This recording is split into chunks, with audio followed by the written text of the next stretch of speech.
Hello everyone, welcome to my class. இன்னைக்கு கிளாஸ்ல நாம பார்க்க போற டாபிக் மார்ஜினாலிட்டி தலித். இது பாத்தீங்கன்னா செகண்ட் எம்ஏ ஸ்டூடெண்ட்ஸ்க்கு core 10 writings of the marginalised அப்படிங்கிற பேப்பர்ல ஃபர்ஸ்ட் யூனிட்ல ப்ரிஸ்கிரைப் ஆயிருக்க டாபிக்ஸ். இது ரெண்டும் வந்து ஃபர்ஸ்ட் யூனிட்ல இருக்கக்கூடிய கீ கான்செப்ட்ஸ்ல வரக்கூடிய டாபிக் தான். ஆல்ரெடி நம்ம சபால்டர்னிட்டி பார்த்துட்டோம். இது ஃபர்ஸ்ட் டாபிக், அது second marginality, third topic Dalit. So இது ரெண்டும் இன்னைக்கு கிளாஸ்ல பார்க்கலாம். Before we enter into the class, a kind request, நம்ம சேனல் இன்னும் சப்ஸ்கிரைப் பண்ணலைன்னா சப்ஸ்கிரைப் பண்ணுங்க, உங்க ஃப்ரெண்ட்ஸ்க்கும் ஷேர் பண்ணுங்க, சஜஸ்ட் பண்ணுங்க. தேங்க்யூ. ஸோ மார்ஜினாலிட்டியோட டெஃபினிஷன் பார்க்கலாம். Marginality refers to the state of being on the periphery, both literally and metaphorically. Marginalityனா என்னன்னா, ஒரு ஓரத்துல இருக்கிறவங்களை பத்தி படிக்கிறது தான். அதாவது பெரிஃபெரினா அவுட் சைட் த பவுண்டரின்னு அர்த்தம். பவுண்டரினா உங்களுக்கு தெரியும்ல, அந்த பவுண்டரி மார்க்குக்கு வெளியே இருக்கிறவங்க, அவங்கள பத்தி படிக்கிறது. மார்ஜின்னா உங்களுக்கு என்ன, ஒரு கோடு, அதாவது ஒரு பேஜோட அந்த ஓரம். அது மாதிரி ஒரு சொசைட்டியோட ஓரத்துல இருக்கிறவங்கள பத்தியது தான் வந்து மார்ஜினல் பீப்புள். அவங்களதான் மார்ஜினல் பீப்புள் அப்படின்னு சொல்றாங்க. Both literally and metaphorically. லிட்டரலினா சாதாரண அர்த்தத்திலையும் மார்ஜினல்னா அதுதான் மீன் பண்ணும், மெட்டஃபரிக்கலாவும் அதுதான் மீன் பண்ணும். மெட்டஃபரிக்கல் அப்படின்னா ஃபிகுரேட்டிவ் லாங்குவேஜ், அதாவது பொயட்டிக்கல் லாங்குவேஜ், அதாவது இன்டைரக்ட் லாங்குவேஜ். எதுல சொன்னாலும் இதுக்கு ஒரே அர்த்தம் தான்.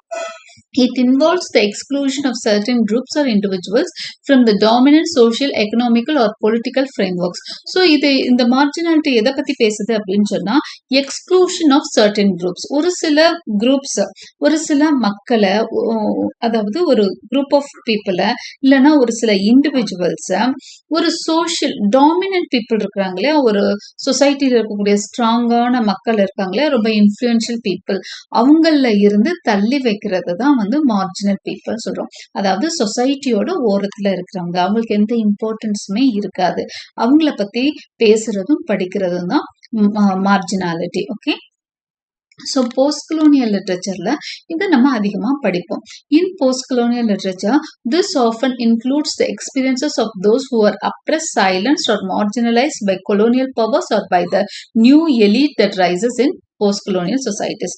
இப்போ மார்ஜினாலிட்டி போஸ்ட் கொலோனியல் லிட்ரேச்சர்ல இந்த டேர்ம் வந்து அதிகமா பயன்படுத்தப்படுது. ஸோ மார்ஜினாலிட்டி அப்படிங்கறத எதை மென்ஷன் பண்றாங்க நான் சொல்லிட்டேன், மார்ஜினல் பீப்புள்னா யாருன்னு சொல்லிட்டு. ஸோ போஸ்ட் கொலோனியல் லிட்ரேச்சர்ல இது ரெண்டு அர்த்தத்திலையும் பயன்படும். இப்போ போஸ்ட் கொலோனியல் லிட்ரேச்சர்ல வந்து கொலோனியல் பீரியடை பத்தி நிறைய கதைகள் வரும். கொலோனியல் பீரியட்னா என்ன, காலனி ஆதிக்கத்தின் போது இருந்த டைம். ஸோ அப்ப பாத்தீங்கன்னா இந்த மார்ஜினல் அப்படிங்கிறது பொதுவா இந்தியன்ஸையே மென்ஷன் பண்ணும். ஓகே, இந்தியால இருக்கக்கூடிய எல்லா மக்களுமே மார்ஜினல் தான். ஏன்னா டாமினன்ட் சொசைட்டினா அப்ப வந்து இங்கிலீஷ் பீப்புள் மட்டும்தான். அப்ப மார்ஜினலா இருந்தவங்க யாரு, இந்தியன்ஸ் தான்.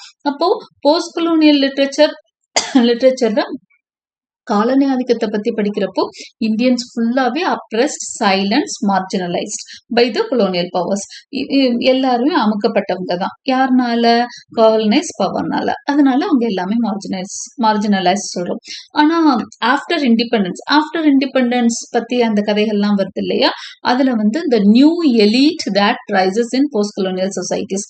இப்ப இதுல என்ன ஆயிடுது, இந்த புதுசா வர்றாங்க இல்லையா பணக்காரவங்க, படிச்சவங்க, அவங்க அவங்கதான் பவர்ஃபுல்லா இருக்காங்க. பணக்காரவங்களும் பவர்ல இருக்கிறவங்களும் பவர்ஃபுல்லா டாமினண்டா இருக்காங்க, சென்டரா இருக்காங்க.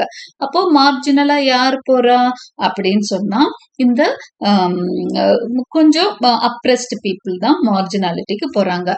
Marginalised groups often aren't allowed to share their stories or perspective. Marginalised people எப்பவுமே தன்னோட வாய்ஸை வந்து ரெப்ரசன்ட் பண்ண முடியாது. அவங்க தன்னோட கருத்தை ஓங்கி சொல்ல முடியாது, அவங்க கதைகளையும் ஷேர் பண்ணிக்க முடியாது. அவங்களோட பெர்ஸ்பெக்டிவ்ஸ்னா கண்ணோட்டம். So they cannot share their perspectives too. Post-colonial literature aims to give these people voice, telling their stories and experiences. அப்போ post-colonial ஸ்டோரிஸ்ல என்ன பண்ணப்படும் அப்படின்னு சொன்னா, நிறைய இவங்களோட பிரச்சனைகளை அதிகமா பேசுவாங்க.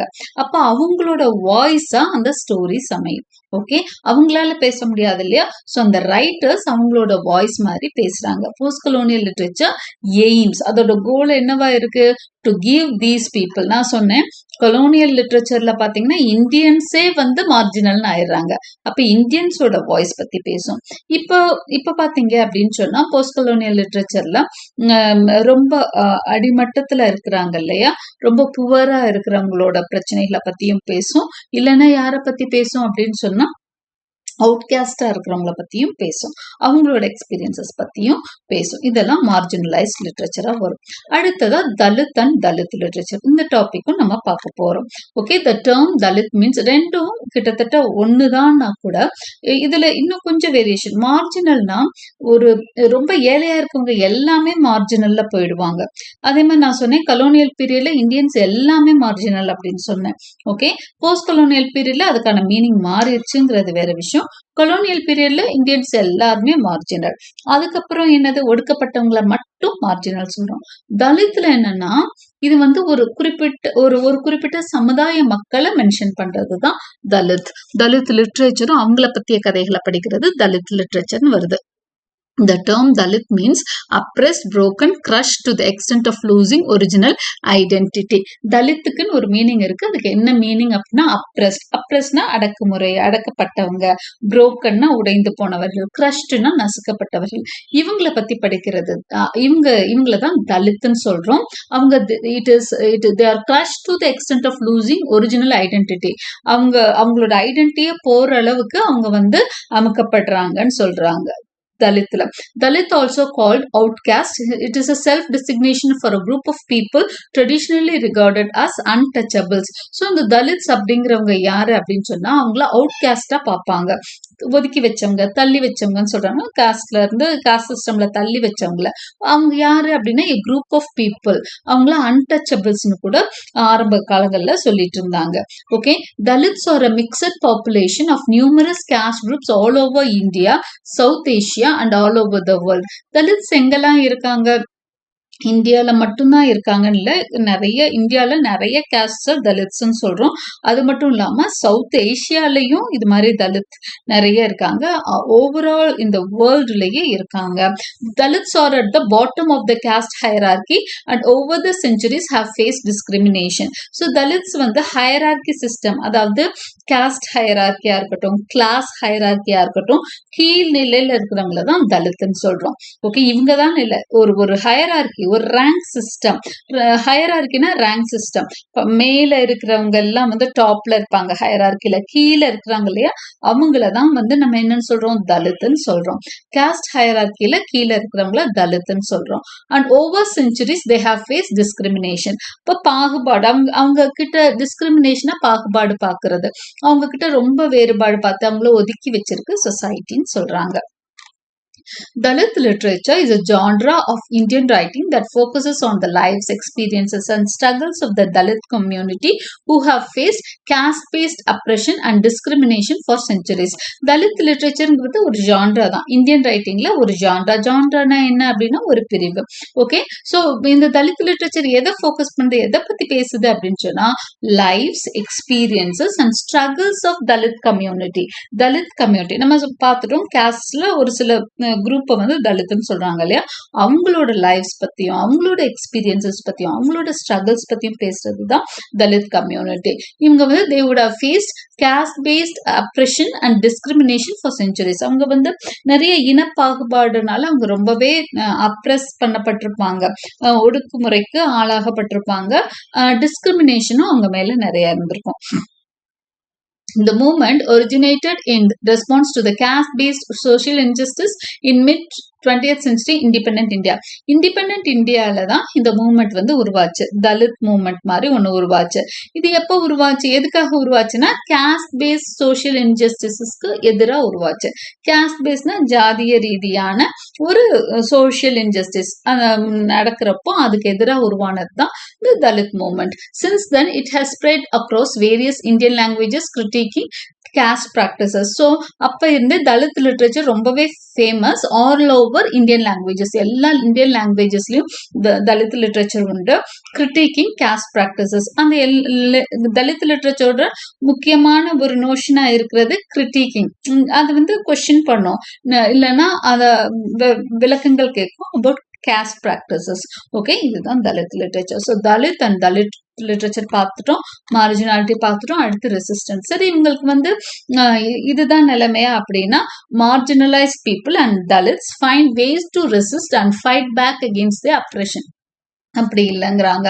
மார்ஜினலைஸ் பீப்புளா இருக்கட்டும், தலித் பீப்புளா இருக்கட்டும், அவங்களுக்கு வந்து இன்னைக்கு எப்படி இருக்கு அப்படின்னா, ரெசிஸ்ட் பண்றதுக்கு, தங்களோட அந்த அடக்குமுறையெல்லாம் எதிர்கேள்வி கேட்கறதுக்கான, ஃபைட் பேக் பண்றதுக்கான இதெல்லாம் ரெசிஸ்டன்ஸ் எல்லாம் அதுக்கான வாய்ப்புகள் நிறைய இருக்கு. Stories often show how these people assert their rights and challenge their marginalisation. So இந்த ஸ்டோரிஸ்ல எல்லாம் பாத்தீங்க அப்படின்னு சொன்னா, தலித் லிட்ரேச்சர் ஆகட்டும், மார்ஜினல் லிட்ரேச்சர் ஆகட்டும், இதுல எல்லாம் இந்த பீப்புள் எல்லாம் என்ன பண்ணுவாங்க அப்படின்னா, கொஸ்டின் பண்ணுவாங்க, அவங்களோட உரிமைகளை கேட்டு போராடுற மாதிரி தான் இந்த ஸ்டோரிஸ் அமைஞ்சிருக்கும். சரி, நம்ம இப்போ சில இம்பார்ட்டன்ட் ரைட்டர்ஸ் அண்ட் ஒர்க்ஸ் பார்க்கலாம்.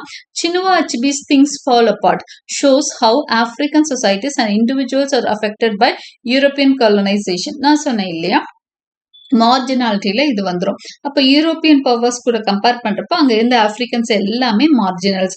அப்ப அவங்க என்ன பண்றாங்க அப்படின்னு சொன்னா, அவங்க எல்லாம் அடக்குமுறைக்கு உள்ளாக்கப்படுறாங்க. அதை பத்தி பேசுறதுதான் திங்ஸ் ஃபால் அபார்ட். அதே மாதிரி Toni Morrison's Beloved, it explores the marginalisation of African Americans after slavery. ஸ்லேவரிக்கு அப்புறம் மார்ஜினல் பண்ணப்படுறாங்களே, அதை பத்தி தான் பிலவட் பேசுது. பிலவட் டோனி மாரிசனோட ஒர்க். இது her நாவல் நினைக்கிறேன். It speaks about, Toni Morrison's Beloved speaks about the marginalisation of African Americans after slavery. Edward Said's Orientalism examines how western stories often misrepresent and marginalise eastern cultures. So Edward சையதோட Orientalism அப்படிங்கிற book வந்து நிறைய இந்த western stories எல்லாம் என்ன பண்ணிருக்கோம் அப்படின்னு சொன்னா, ஈஸ்டர்ன் கண்ட்ரிஸை பத்தி நிறைய கதைகள் கட்டியிருக்கும். ஓகே, அவங்க வந்து ஆக்சுவலா என்ன பண்றாங்க, அடக்குமுறையை கையாண்டு தான் நிறைய கண்ட்ரிஸை சப்ஜுகேட் பண்ணி வச்சிருக்காங்க.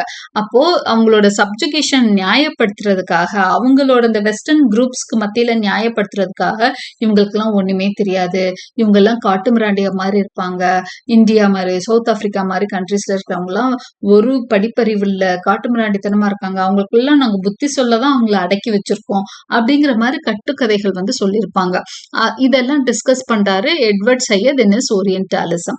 இதெல்லாம் முக்கியமான ஒர்க்ஸா வருது. மார்ஜினலைசேஷன் பத்தி நம்ம படிக்கக்கூடிய books.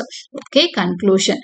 மார்ஜினாலிட்டி in post-colonial literature helps us see the long-term effects of colonialism. அப்ப மார்ஜினாலிட்டி மூலமா நம்ம எதை பத்தி படிக்கிறோம் அப்படின்னா, போஸ்ட் கலோனியல் லிட்ரேச்சர்ல இருக்கக்கூடிய நிறைய இந்த எஃபெக்ட்ஸ், கொலோனியலிசம்க்கு அப்புறம் ஏற்பட்ட அந்த எஃபெக்ட்ஸ் எல்லாம் மார்ஜினாலிட்டி படிக்கிறது மூலமா தெரிஞ்சுக்கிறோம். It highlights the struggles of marginalised communities. இந்த மார்ஜினல் லிட்ரேச்சர் என்ன பண்ணும், ஸ்ட்ரகிள்ஸ், தலித் லிட்ரேச்சரும் அப்படிதான். இட் ஹைலைட்ஸ், அது ஃபோக்கஸ் பண்றதே யாரை ஃபோக்கஸ் பண்ணும், struggles of the marginal people, struggles of the Dalit people, and the importance of including their voices and stories in our understanding of history and culture. அது அப்படி காமிக்கிறதோட நோக்கம் என்னன்னா, அவங்களையும் இன்க்ளூசிவா ஆக்கிக்கணும், நம்மளோட அந்த இதுக்குள்ள, அதாவது ஹிஸ்டரிக்குள்ள, கல்ச்சருக்குள்ள அவங்களையும் கொண்டு வரணும் அப்படிங்கிறது தான் இந்த மார்ஜினல் லிட்ரேச்சர், தலித் லிட்ரேச்சரோட நோக்கமா இருக்கு. Okay, so I hope you understood. Kindly like and subscribe my channel for more such videos. Press the bell icon for continuous notifications, and thank you for watching.